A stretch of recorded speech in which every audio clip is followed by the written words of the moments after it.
तो जो जनता है उसने निर्णय कर चुके हैं कि योगी जी को फिर से मुख्यमंत्री बनाना है, भाजपा और उसके गठबंधन को फिर से लेकर आना है। ये सतीश मिश्रा जी हैं, क्योंकि वो बहुत पहले से हमसे नाराज चल रहे हैं। उन्होंने प्रयास किया था हमारे पास आने का, हमने लिया नहीं था। डेंगू, क्योंकि अब की बार डेंगू की जो बीमारी है वो थोड़ा भीषण आई है, तो उसके कारण ये फैल रहा है, मगर हम लोग का पूरा प्रयास है कि उसको कंट्रोल किया जाए और अब उसको कंट्रोल कर लिया गया। चलिए बात करते हैं अब 2022 के विधानसभा चुनावों की। तो आपको क्या लग रहा है इस वक्त 2022 में कौन जीत रहा है? जनता बैठी, उन्हीं से पूछ लीजिए, मैं क्यों बोलूँगा, जनता आपको जवाब दे देगी।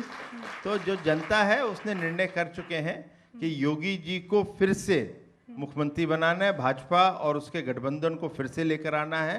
और जिनको लड़ना चाहिए वो कहाँ लड़ पा रहे हैं हम लोग से, वो तो अपने अभी एसी कमरे से बाहर ही नहीं निकले।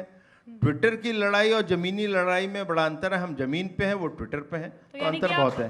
कोई ऑपोजिशन ढंग का होता तो दूसरे नहीं आते, मगर अब देखते हैं रोज कोई ना कोई आ रहा है और रोज कोई ना कोई गठबंधन बना रहा है। मेरा ये मानना है कि समाजवादी पार्टी, बीएसपी, कांग्रेस, जितने ये छोटे और दल हैं, ये सब एक साथ एक दफे आ ही जाएं 2022 में, और ये मेरा मानना है 60% हमारा, 40% आपका। ब्राह्मण आपसे काफी नाराज हैं। अभी सतीश चंद्र मिश्रा जो हैं वो भी यहाँ पर से उठ के गए हैं। उन्होंने कहा है कि 10 में से 8 इनकाउंटर जो होते हैं वो ब्राह्मणों के होते हैं, और इस तरह की तमाम बातें जो हैं वो ब्राह्मणों के नाराज होने की आ रही है। ये सतीश मिश्रा जी हैं, क्योंकि वो बहुत पहले से हमसे नाराज चल रहे हैं। उन्होंने प्रयास किया था हमारे पास आने का, हमने लिया नहीं था, तो इसलिए बहुत दिन से नाराज चल रहे हैं। अब उनको नाराज रहने दिए। उनको लगता है कि ब्राह्मण उनके साथ हैं, वो रिजल्ट बता देगा कि उनके साथ हैं या किसी और के साथ हैं। मगर उत्तर प्रदेश के अंदर इस दफे चुनाव जाति पे नहीं होएगा, चुनाव जो होएगा वो विकास और काम पे होएगा। अब क्या आप देख लीजिएगा। अच्छा, आप कह रहे हैं कि काम पे होने वाला है। बहुत अहम बात आपने यहाँ पर कह दी है कि सतीश चंद्र मिश्रा बीजेपी में आना चाहते थे। ये कब की बात है?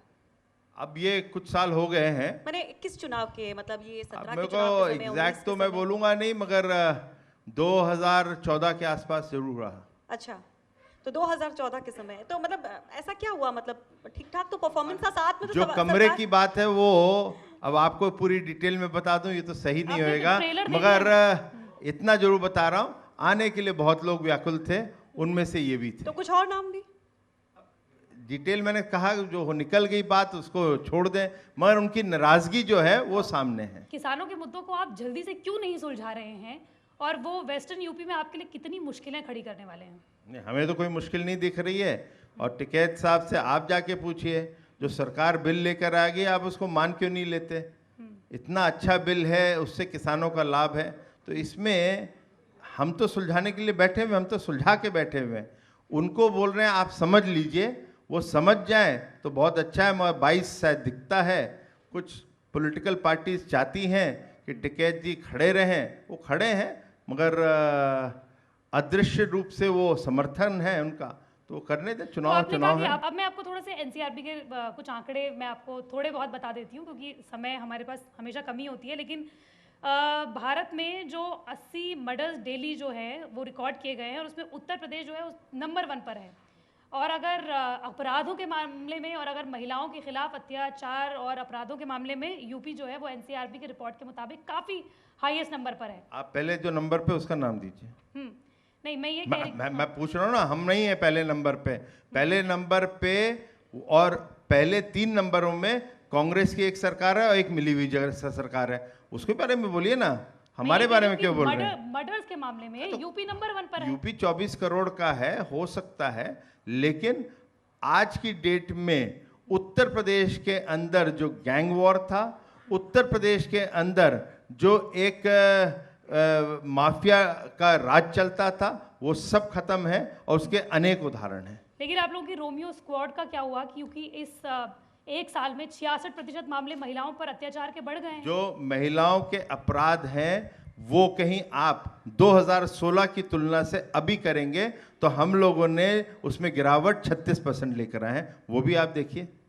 लेकिन जो अपराध बढ़े हैं महिलाओं के मामले में, अपराध बढ़े नहीं है, अपराध फिर गलत। आप 36 जो 2016 था और अभी के आंकड़े हैं वो 36% गिरा है, बड़ा नहीं है, उससे तुलना करनी चाहिए। तो ये रोमियो स्क्वाड जो है, क्या अब ये मुझे सड़कों पर दिख जाएगा मेरी रक्षा करने के लिए? आपको कोई अभी तंग कर रहा है तो पहले बताइए मुझे। अब मैं तो प्रयागराज में 24 घंटे में भी नहीं आई हूँ सर। चलिए आप एक काम करिए, आप रात के 12-1 बजे घूमिएगा, बहुत अच्छे है यहाँ पे, आप घूमिएगा, आपको कोई तकलीफ तो कहीं होती है तो यूपी बता, नोएडा में आप ही फोन के साथ ट्राई कर करिएगा। लेंगे। यूपी नोएडा में आप ही के साथ ट्राई कर लेंगे, ये तो चलिए बिल्कुल आप आपके वहाँ साथ। पे आइए, वहाँ पे आप जब भी ट्राई करना चाहें कर लीजिए, कोई लेकिन दिक्कत रोमियो नहीं। स्क्वाड का मैं हुआ आपको क्या? इसका आपको प्रॉमिस करता हूँ कि इस तरह की कोई हरकत नहीं होगी उत्तर प्रदेश में। उनकी पार्टी में एक बाहुबली नेता शामिल हुआ है, अतीक अहमद, और कहा जा रहा है कि कुछ समीकरण आपके विधानसभा क्षेत्र में उससे बदल सकते हैं। पहले तो जिसने चाचा जान बोला ना, चच्चा जान, चच्चा हाँ, जान बोला है ना, वो भतीजे जान से पूछना पड़ेगा कि भतीजे जान आपको क्या तकलीफ हुई और आपको क्या कष्ट हुआ और क्यों डर लगने लगा। तो उस डर का हमारे ऊपर कोई असर नहीं। दूसरा, मैंने फिर कहा लोकतंत्र है।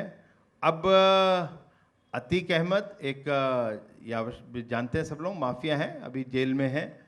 उनके काफ़ी यहाँ पे जो प्रॉपर्टीज़ थी, यही सरकार है जो वो बुलडोज़र चलाते थे, अब हमने उनके ऊपर बुलडोज़र चला के उस जो अवैध कब्ज़ा किया था उसको खाली किया है।